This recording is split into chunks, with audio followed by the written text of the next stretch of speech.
Hello दोस्तों, आज हम प्रश्नावली 3.2 करेंगे। प्रश्न 1, विभाज्यता की जांच के नियमों का प्रयोग करते हुए पता कीजिए कि निम्नलिखित संख्याओं में से कौन सी संख्याएं 2 से, 3 से, 4 से, 5 से, 6 से, 8 से, 9 से, 10 से और 11 से विभाज्य है। इसमें क्या कर रहा है, हमें विभाज्यता का नियम का प्रयोग करके इन सभी संख्याओं को 2 के विभाज्यता के नियम से, 3 के विभाज्यता के नियम से, 4 के विभाज्यता के नियम से, 5 से, 6 से, 8 से, 9 से, 10 से और 11 के विभाज्यता के नियम से बताना है कि क्या ये सभी संख्याएं विभाज्य है या नहीं। तो हम इसका जवाब तब भी दे सकते हैं जब हमें इन सभी संख्याओं का विभाज्यता का नियम पता होगा। तो चलिए शुरू करते हैं। हम पहले 2 के विभाज्यता के नियम का प्रयोग करके इन सभी संख्याओं को देखेंगे कि क्या ये संख्याएं 2 से विभाज्य है या नहीं। तो चलिए पहले 2 के विभाज्यता का नियम को समझते हैं। 2 का विभाज्यता का नियम कहता है कि अगर किसी संख्या के इकाई अंक में 0 हो, 2 हो, 4 हो, 6 हो या 8 हो तो वो संख्या क्या होती है, 2 से विभाज्य होती है। तो चलिए हम देखते हैं। पहला है 124। 124 का इकाई अंक क्या है, 4 है, जो कि क्या है, 2 के विभाज्यता के नियम में है, इसलिए यह संख्या क्या है, 2 से विभाज्य है। तो हम हाँ लिखेंगे। दूसरा है 6। इसका भी इकाई अंक क्या है, 2 के विभाज्यता का नियम वाला है, इसलिए यह भी क्या संख्या क्या है, 2 से विभाज्य है। तीसरी भी संख्या का इकाई अंक क्या है, 6 है, इसलिए यह संख्या भी क्या है, 2 से विभाज्य है। चौथी संख्या का इकाई अंक क्या है, 4 है, जो क्या है, 2 के विभाज्यता के नियम में है, इसलिए यह भी संख्या क्या है, 4, 2 से विभाज्य है। अगला संख्या है का इकाई अंक क्या है, 8 है, यह भी 2 के विभाज्यता के नियम में है, इसलिए यह संख्या भी 2 से विभाजित है। इसका अगला संख्या का इकाई अंक क्या है, 3 है, जो कि 2 के विभाज्यता के नियम में नहीं है, इसलिए यह संख्या 2 से विभाज्य नहीं है। अगला संख्या है 4, तो यह संख्या भी क्या है, 2 के विभाज्यता के नियम में है, इसलिए यह क्या होगा, हाँ। फिर है इसका इकाई अंक 5, तो इसका ये तो संख्या 2 के विभाज्यता के नियम में नहीं है, इसलिए यह संख्या 2 से विभाज्य नहीं होगी। अगला है 0, जो कि 2 के विभाज्यता के नियम में है, इसलिए यह संख्या 2 से विभाजित होगी। 3 के विभाज्यता का नियम क्या है कि हम इस दी गई संख्या के सभी अंकों को जोड़ते हैं और उस योग को 3 से हम भाग करते हैं। अगर वो संख्या 3 से कट जाएगी तो यह संख्या भी क्या होगी, 3 से विभाजित होगी। तो अब हम इसे बारी बारी से देखेंगे। पहला है 124। इस संख्या को हमने जोड़ा तो कितना आया, 7 आया। 7 को हमने 3 से भागा दिया तो ये नहीं कटा, इसलिए यह संख्या 3 से नहीं कटेगी। अगला है 286। इसको जोड़ा तो कितना आया, 16 आया। 16 को हमने फिर 3 से भाग दिया तो ये पूरी तरह नहीं कटा, इसलिए यह संख्या 3 से नहीं कटेगी। फिर है 546। इसको जोड़ा, इस अंकों को जोड़ा तो कितना आया, 15 आया। 15 को हमने 3 से भाग दिया जो 5 बार में पूरी तरह से कट गई, इसलिए यह संख्या क्या है, 3 से विभाजित है। अगला है 15,864। इसके अंकों को हमने जोड़ा तो कितना आया, 24 आया। 24 को हमने क्या किया, 3 से भाग दिया तो यह संख्या भी 3 से कट जाता है, तो इसलिए यह क्या होगा, संख्या 3 से विभाजित है। अगला है 4,28,428। इसके अंकों को हमने जोड़ा तो 4 2 6, 6 8 14, 14 4 18, 18 2 20 और 8 28। इसको जोड़ा तो कितना आया, 28 आया। 28 जो क्या है, 3 से विभाजित नहीं है, इसलिए यह संख्या भी 3 से नहीं कटेगी। अगला है 3,33,333। इस संख्या को हमने जोड़ा तो कितना आया, 18 आया, जो क्या है, 3 से विभाजित है, इसलिए यह संख्या भी 3 से पूरी तरह कटेगी। अगला है 4,29,714। इसको अंकों को हमने जोड़ा तो कितना आया, 27 आया, जो क्या है, 3 से पूरी तरह विभाजित है, इसलिए यह संख्या भी क्या होगी, 3 से विभाजित होगी। फिर है 54,685। इसके अंकों को जोड़ा तो कितना आया, 28 आया, जो 3 से पूरी तरह नहीं कटेगा। फिर अगला है 45,600। इसके अंकों को हमने जोड़ा तो कितना आया, 15 आया, जो क्या होगा, 3 से पूरी तरह कट जा रही है, इसलिए यह संख्या भी क्या होगी, 3 से पूरी तरह कटेगी। अब हमें 4 की विभाज्यता के नियम से बताना है कि क्या ये सभी संख्याएं 4 से विभाजित है या नहीं। तो 4 का विभाज्यता का नियम क्या कहता है कि हम इसके दहाई और इकाई की संख्या को 4 से क्या करेंगे, भाग दे देंगे। दहाई और इकाई की संख्या को 4 से भाग देंगे। अगर ये संख्या 4 से कट जाएगी तो ये दी गई संख्या भी क्या होगी, 4 से पूरी तरह विभाजित होगी। तो चलिए, पहली संख्या का दहाई और इकाई अंक क्या है, 24 है। 24 को हमने 4 से विभाजित किया, जो कितने बार में कट गया, 6 बार में। तो इसलिए यह संख्या क्या है, 4 से विभाजित है। अगला का क्या है, 86। 86 जो क्या होगा, 4 से पूरी तरह नहीं कटेगी, इसलिए यह संख्या भी 4 से नहीं कटेगी। फिर अगली संख्या है 46। 46 को हमने 4 से भाग दिया तो ये भी नहीं कटेगा। फिर है 64। 64 को 4 से भाग दिया तो कितने बार में चला गया, 16 बार में, इसलिए यह संख्या 4 से विभाजित है। फिर है अगली संख्या का दहाई और इकाई अंक क्या है, 28 है। 28 को 4 बार से हमने विभाजित किया तो यह क्या हो गया, पूरी तरह कट गया। फिर अगली संख्या के इकाई और दहाई और इकाई अंक क्या है, 33 है, जो क्या होगा, 4 से नहीं कटेगी, इसलिए यह संख्या भी 4 से नहीं कटेगी। फिर अगली संख्या है 14। 14 का जो 4 से विभाजित नहीं होगी। फिर है 85, ये भी संख्या 4 से विभाजित नहीं होगी। फिर है 00, तो ये संख्या जो है वो 4 से विभाजित हो जाती है, इसलिए यह संख्या भी क्या होगी, 4 से विभाजित होगी। अगला है 5 के विभाज्यता के नियम से बताना है कि ये संख्याएं 5 से विभाजित होगी या नहीं। तो 5 के विभाज्यता का नियम क्या है कि इसका इकाई अंक क्या होना चाहिए, 0 होना चाहिए या 5 होना चाहिए। तो चलिए देखते हैं। पहली संख्या का इकाई अंक क्या है, 4 है, इसलिए यह संख्या क्या होगी, 5 से विभाजित नहीं होगी। दूसरी संख्या का इकाई अंक क्या है, 6 है, इसलिए यह भी 5 से विभाजित नहीं होगी। फिर अगली संख्या का इकाई अंक क्या है, 6 है, यह भी 5 से विभाजित नहीं होगी। फिर अगली संख्या का इकाई अंक क्या है, 4 है, तो यह भी 5 से विभाजित नहीं होगी, नहीं कटेगी। फिर अगली संख्या है 8, तो यह भी, इसका इकाई अंक 8 है, तो यह जो संख्या है 5 से विभाजित नहीं होगी। फिर अगली संख्या का इकाई अंक क्या है, 3 है, तो यह भी 5 से विभाजित नहीं होगी।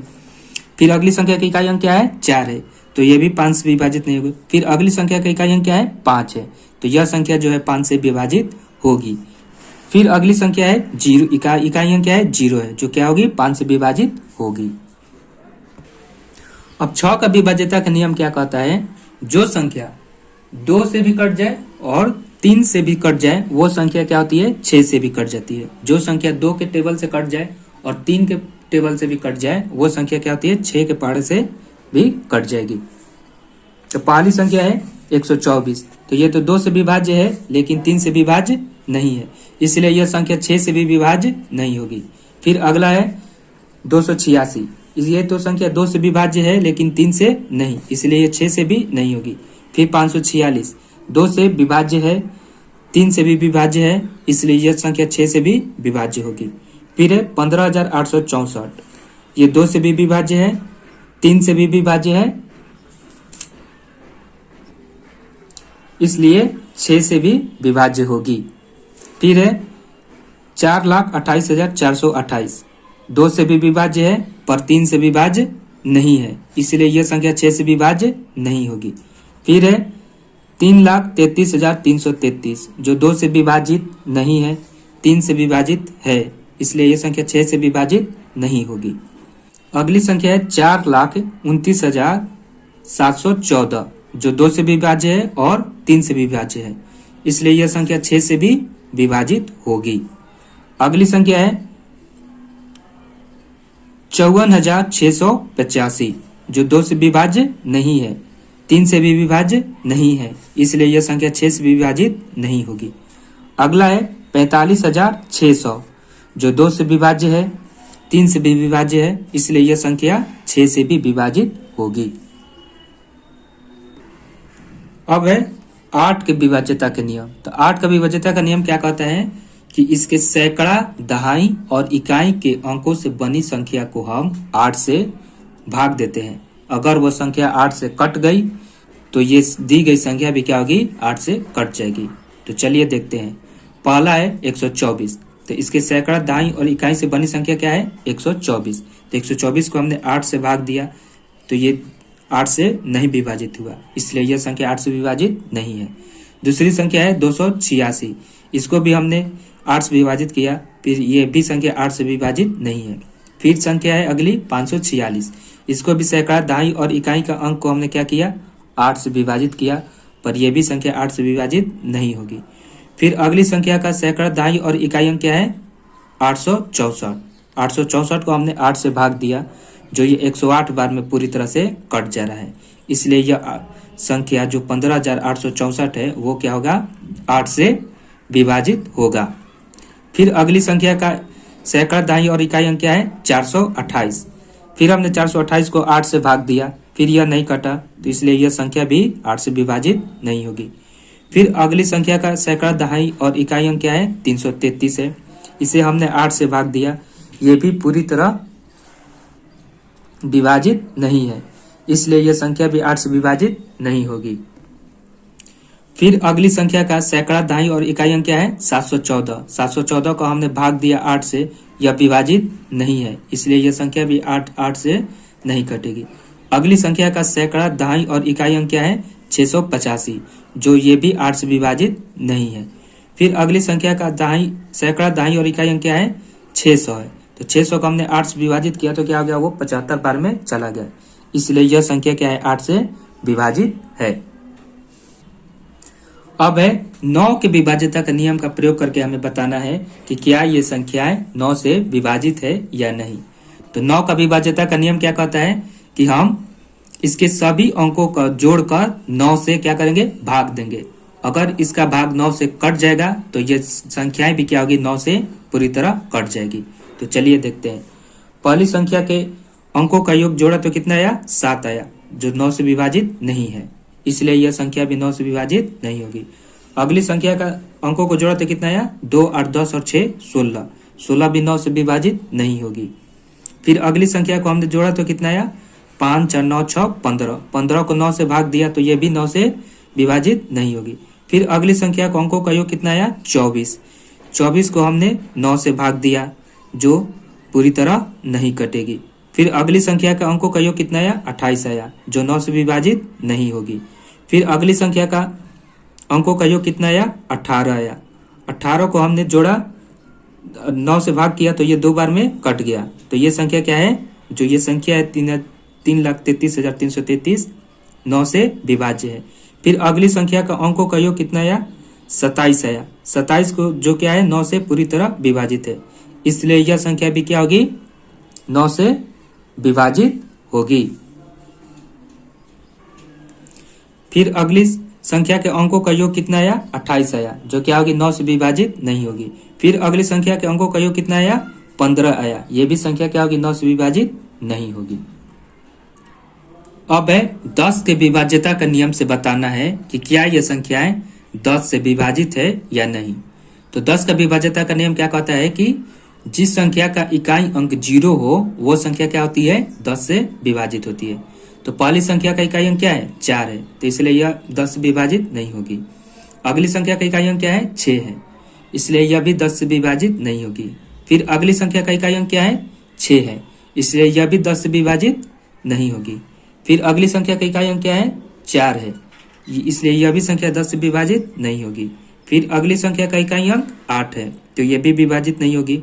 फिर अगली संख्या का इकाई अंक 3 है, जो 10 से विभाजित नहीं होगी। फिर अगली संख्या का इकाई अंक क्या है? 4 है, जो 10 से विभाजित नहीं होगी। फिर इसका इकाई अंक क्या है? 5 है, तो ये भी संख्या 10 से विभाजित नहीं होगी। फिर अंतिम संख्या का इकाई अंक क्या है? 0 है, जो क्या है? 10 के विभाज्यता का नियम का है, इसलिए यह संख्या क्या होगी? 10 से विभाजित होगी। अगला है 11 के विभाज्यता के नियम से बताना है कि क्या यह संख्याएं 11 से विभाजित होगी या नहीं। तो 11 का विभाज्यता का नियम क्या है कि हम इसके सम संख्याओं के अंकों का योग और विषम संख्याओं के अंकों का योग के क्या करते हैं? घटाते हैं। अगर इसका घटाव या अंतर 0 आ जाए या 11 के गुणनफल में आए तो यह संख्या क्या होती है? 11 से विभाजित होगी। तो चलिए, पहली संख्या का अंकों का विषम संख्याओं का अंकों का योग कितना हुआ? 4, 1, 5, और सम संख्याओं का अंकों का योग कितना हुआ? 2 हुआ। तो हमने घटाया तो कितना आया? 3 आया, तो इसलिए यह संख्या क्या होगी?